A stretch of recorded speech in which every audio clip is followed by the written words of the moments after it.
Carole Ann Rice is one of the UK's best known life coaches, and we managed to get her on film giving you guys some brilliant tips about how to make the most out of your independent life. Here she is.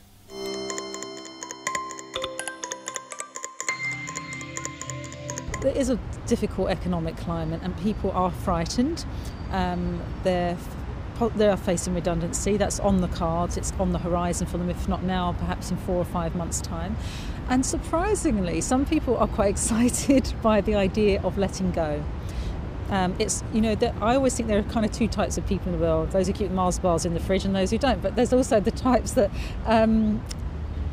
they're inwardly driven or they're externally motivated. And if you're inwardly driven, you're self-motivated and you think, I know what I'm going to do, I'm going to start my own business. If you're externally driven, you might think, I'll wait for my girlfriend to dump me before I make a decision, or I'll wait till I get made redundant and then I'll see what happens. And one's no better than another. So if you're waiting for something to happen to you, this is bingo time, because okay, 5 months' time, I think I'm going to be made redundant. The cards are now stacked in my favour. I will then do the thing I've always wanted to do, or at least take 3 or 4 months out to explore the possibilities. So it isn't necessarily a horrendous time for people. It can be a great liberation. I mean, we all want certainty, we all want security, but given that that isn't possible these days, we have to embrace change, and change doesn't necessarily have to be a bad thing.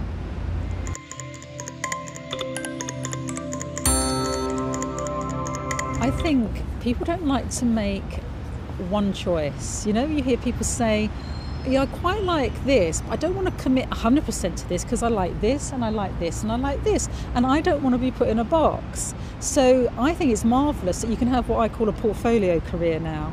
And that's I've got a client, for example, who might be a photographer. She might also sell some kind of beauty products because she loves the beauty products. She also loves photography, and maybe she does something else at the weekends too and makes a bit of money from that. So it's like you can have several streams of income. You can even have passive income if you know how to sell something online. So I don't think you have to be put in a box, I trained to be a lawyer, so I'm going to have to be a lawyer until I'm 65. You could say, well, I might want to start taking photographs and charging for that, or making something that I can sell. So people are becoming more creative. And I think Google reported a 60% rise in searches for handicrafts and homemade things and courses on making crafts. And some people are getting so absorbed in that now, with Kirsty Allsop's obviously riding the wave too, but they think, I might like to do this full time. That little bowl I made, or that wonderful cushion, I wonder if I could take an interior design course now. So this is where people are going now. It's not I have to stay in one thing forever because that's what I'm trained for, but why not try a few things and do them all at once?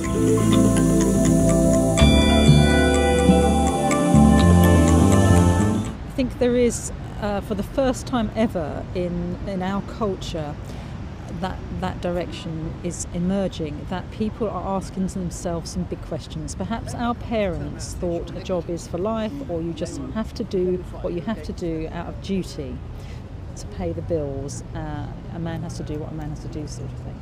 But now people are asking themselves, am I happy? I may have 20 or 30 years of work ahead of me. Can I actually mentally face that prospect doing this? And those are the sort of questions I don't think generations before us perhaps had the privilege to ask, or just didn't ask. And so, yes, in answer to your question, people are thinking, what are my values? Also, it takes some personal development here. You have to ask yourself, who am I? What am I about? What do I believe in? What is of value to me? What do I want? What do I need from a career? And obviously you need money, but what other boxes do need to be ticked? And then that's when the real kind of coaching work, if you're working with a coach, happens, because it's a transformative process of drawing out those little whispers that are going on and have been there for years and giving them a voice at last.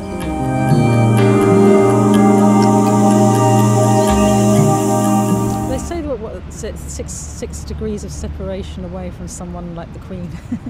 I also think that if you feel isolated, I bet you're not that far away from someone else who's feeling the same. So I'm a great fan of networking, and throughout the country there are women in business networking groups springing up, there are breakfast networking groups springing up. So I'm sure within a 15-mile radius or 10-mile or 5-mile radius of where you're living, there are like-minded people working in offices, back rooms, garden sheds, in the garden, loft conversions, thinking I'd quite like to meet some people to give me some support. Whether you're an accountant or a blacksmith, you might want to meet and share each other's skills, support each other. So first of all, if I was in that situation, if I was in the middle of, I don't know, the Highlands, I would get on the internet and see where is my nearest networking group that might suit me, or start your own. I have a client who felt very isolated, so she knew one or two, no more than that, business women who also worked on their own. So she said, I'm going to book a table at Cafe Rouge once a month every Tuesday, on a certain Tuesday. You two come, but I want you to bring someone who also worked. That went from all you paid for was your glass of wine to sometimes 20 women showing up. So you don't even have to have a membership club. You could start your own. Ask your local cafe, do you mind if once a month 6 of us meet here? You can do your own. I really believe that. Be self-motivated, be a self-starter.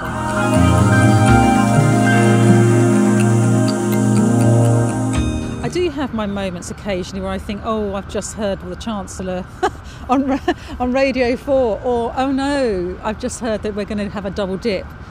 What am I going to do? Who needs a coach when, well, actually, I'm busy. Yes, even when I was when the economy was buoyant, I was busy then. You have to hold your nerve, you have to be creative, and you have to embrace change. So it'd be very easy for me to say, I found a winning formula, I'm going to stick with it forevermore. No, I have to try new things, invent new things. Sometimes they work, sometimes they fail dismally. I don't let that get me down. I just keep trying. A little bit of investment in new things, bit of, something new comes out, or I'll perhaps put £200 or £300 behind that, see how it worked. You have to be in a continual process of change, trying new things, keeping an open mind, and to embrace new technology. I am an absolute technophobe, but if I can't do it, I outsource it. I think, well, I can't just say, no, I'm not going to look at that because it's too scary. What I do is I find someone who could fit my budget, who'll do it for me. And then I feel good, I've covered all my corners here. So yeah, sometimes it does get really, really scary, but then I have to ask myself, am I doing everything I possibly can? Is there anything new I can do? Or in absolute worst case scenario, walk away, have a cup of coffee or a glass of wine, leave it, and come back with a fresh approach the next day, because you have to trust that it will be there and it will all come together in the end, and it always does. I was made redundant years ago, and I was a journalist, and I thought that was all I could do, and I'd interviewed the great and the good, Stephen Fry, Duchess of York, Paloma Picasso, and I thought this is the world I will now work in. I tried very hard to get freelance work, and it was very difficult for me. I wasn't earning enough money, so I hired a coach to help me, and I had a small redundancy package, so I knew that it was going to be cutting into that each month. A not inconsiderable amount, but it was singularly the most, the best and most valuable investment I've ever made in myself and my career. And needless to say, I turned my life around and became a coach.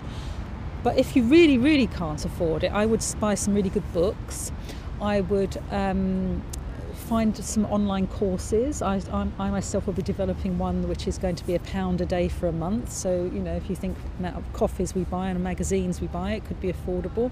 And start with some simple exercises. So it might be like, I write down, first of all, everything I no longer want in my life, or I no longer want to do. And the list usually runs into hundreds. I don't want this, I don't want this, I don't want this. Okay, that's the easy bit, what I don't want. The hard bit is the other column, what I do want. So I think that would be a great starting point, what I do want. And it can even be something like this.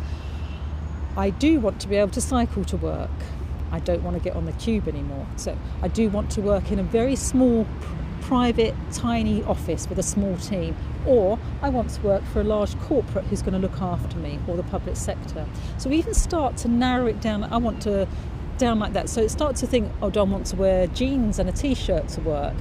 No, I'd like to be suited and booted when I go to work. So start putting what you do want, and pretty soon a picture starts to emerge. How much money do I want to earn? What companies might be, if you wanted a job and not work freelance, but what companies would be on my wish list? Is it Marks and Spencer's? Is it Google? Is it Innocent Smoothies? So start to have a dream team of companies that you might want to approach directly. So that's what I'm saying. After a while, you do know what you want. It's just that you're maybe a bit scared to give it voice and to really look at it. So that, I would say, use that as a starting point.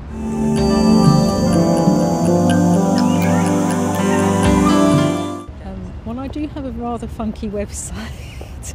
I am idiosyncratic and I'm not to everybody's taste, but I really do believe that there's someone for everyone out there. And my remit is you must believe in yourself. So my company is called the Real Coaching Company because I keep it real. And I really want other people to be authentic too and to believe in themselves, no matter how quirky and individual they think they are.